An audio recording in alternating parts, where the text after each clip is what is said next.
Sir, കേരളത്തിൻ്റെ എല്ലാ മേഖലയിലും മികവാർന്ന പ്രവർത്തനങ്ങളുമായിട്ടാണ് പിണറായി സർക്കാർ മുന്നോട്ട് പോകുന്നത്. പാവപ്പെട്ടവൻ്റെ വിദ്യാഭ്യാസവും ആരോഗ്യവും വീടും പെൻഷനും അതോടൊപ്പം തന്നെ അവൻ്റെ ഭക്ഷണ മേഖലയിലുമെല്ലാം നമ്മുടെ സർക്കാർ ഇടപെടുന്നത് അഭിമാനകരമായ നിലയിൽ തന്നെയാണ്.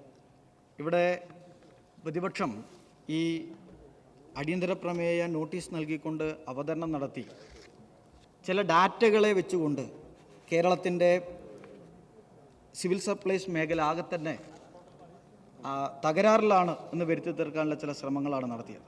സർ, ഞാൻ ഒറ്റ ഭാഗം ഇവിടെ വായിക്കാം. 9/11/2014 മാതൃഭൂമി പത്രത്തിൻ്റെ എഡിറ്റോറിയൽ പേജിൽ മാതൃഭൂമി എഴുതിയൊരു ഭാഗമാണ്.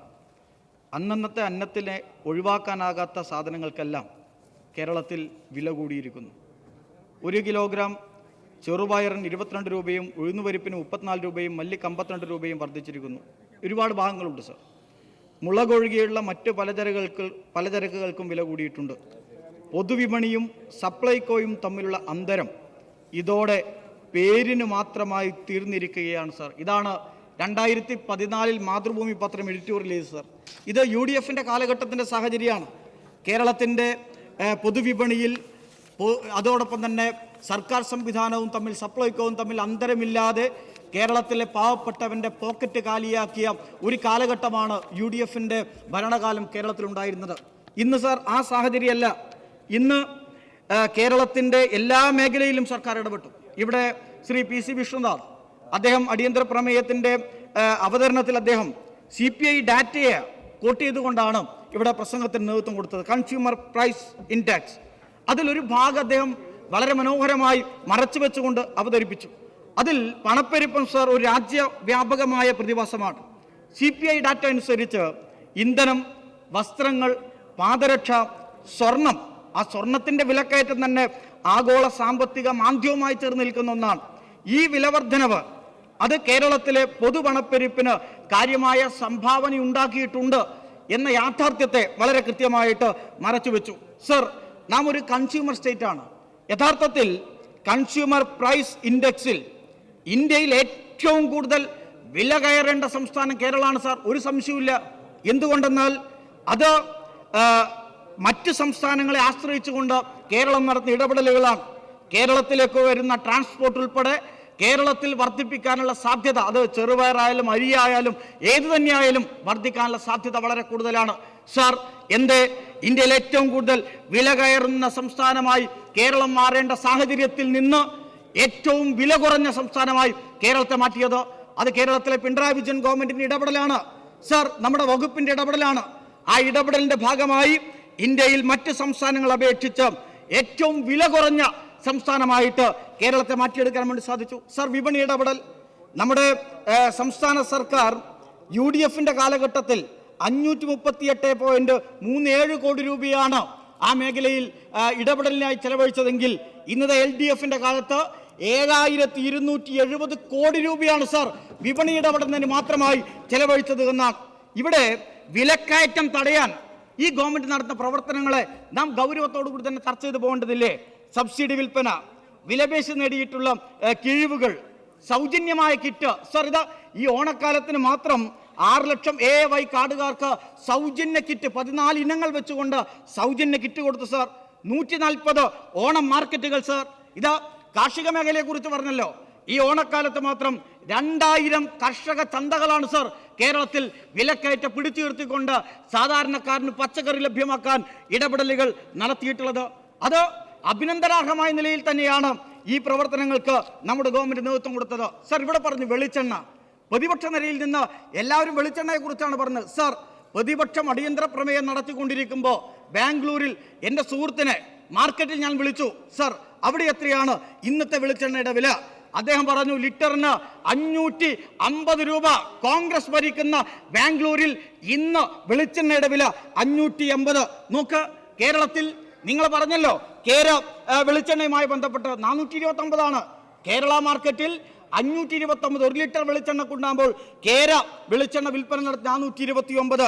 ശബരി 383.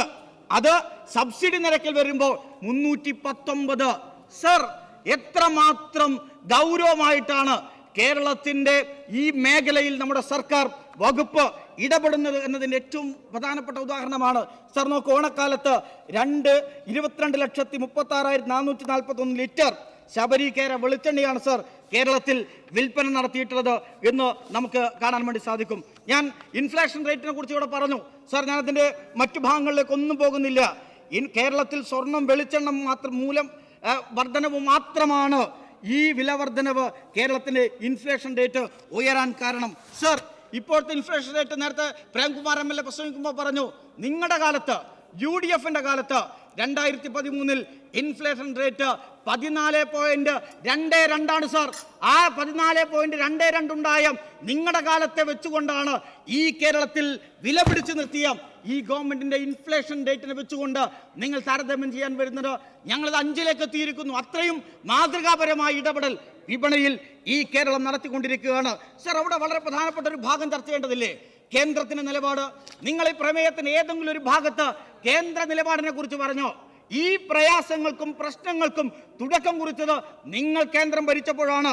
കേരളത്തിൽ APL BPL തരവ് തിരിവുണ്ടാക്കിയത് ആരാ? കോൺഗ്രസ്. APLക്കാർക്ക് ഒരു റേഷൻ കൊടുക്കേണ്ടതില്ല, ഒന്നും നൽകേണ്ടതില്ല എന്ന് തീരുമാനമെടുത്തത് ആര്? നിങ്ങൾ.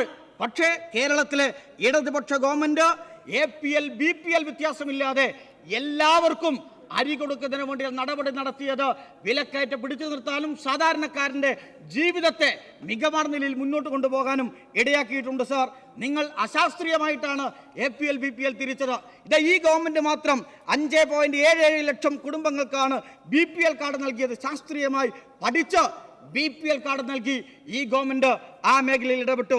നോക്കൂ സർ, ഓണത്തിന് ടൈഡ് ഓവർ വിഹിതത്തിന്റെ വിലയായ 8.30 രൂപയ്ക്ക് കേരളത്തിന് അധികം അരി നൽകണം എന്നാവശ്യപ്പെട്ടു കേന്ദ്രത്തോട്. ഒരു മണി അരി നൽകിയില്ല കേന്ദ്രം സർ. ഇന്ത്യൻ പാർലമെന്റിൽ ഒരക്ഷരമുണ്ടാൻ കേരളത്തിൽ തെരഞ്ഞെടുത്തു പോയ കോൺഗ്രസിന്റെ MPമാർ തയ്യാറായോ? കേരളത്തിന് വേണ്ടി നിങ്ങൾ അവിടെ ശബ്ദമുയർത്തിയോ? ഓക്കിയും പ്രളയവും കോവിഡും ആ കാലഘട്ടത്തിൽ കേന്ദ്രം കേരളത്തോട് സൗജന്യമായി അരി തന്നില്ല സർ. അതുമാത്രല്ല, നമുക്ക് നൽകിയ അരിയുടെ 649 കോടി നിർബന്ധപൂർവ്വം തിരിച്ചു വാങ്ങി. എന്തേ? ഇന്ത്യൻ പാർലമെന്റിനകത്ത്, പാർലമെന്റിന് പുറത്ത് അരി വാങ്ങുന്നവരിൽ കോൺഗ്രസ്സുകാരുണ്ടല്ലോ, BJPക്കാരുണ്ടല്ലോ, എല്ലാ രാഷ്ട്രീയ പാർട്ടിയിൽപ്പെട്ടവരുണ്ടല്ലോ. എന്തേ ഒരക്ഷരമുണ്ടാൽ നിങ്ങൾ തയ്യാറാകാത്തത്? ഈ ഭാഗം എന്തേ നിങ്ങൾ അടിയന്തര പ്രമേയത്തിന്റെ ഭാഗമായി പറയാത്തത്? കേരളം നടത്തിയ ഇടപെടലുകളെ സംബന്ധിച്ചിടത്തോളം NFS നിയമം, ഞാനതിൻ്റെ മറ്റു തലങ്ങളിലേക്കൊന്നും കടന്നു പോകുന്നില്ല, ആ ദുരിതത്തിലേക്ക് നിങ്ങൾ എത്തിച്ചു എന്ന യാഥാർത്ഥ്യവും നമ്മുടെ മുന്നിൽ നിൽക്കുമ്പോഴും ഇവിടെ എല്ലാവരെയും പരിഗണിച്ചുകൊണ്ടാണ് ഈ കേരളത്തിലെ ഗവൺമെന്റ് മുന്നോട്ട് പോകുന്നത് എന്ന യാഥാർത്ഥ്യമുണ്ട് സാർ. തീർച്ചയായും വിലക്കയറ്റം നിയന്ത്രിക്കാൻ ഈ സർക്കാർ അഭിമാനകരമായ ഇടപെടൽ നടത്തി തന്നെയാണ് മുന്നോട്ട്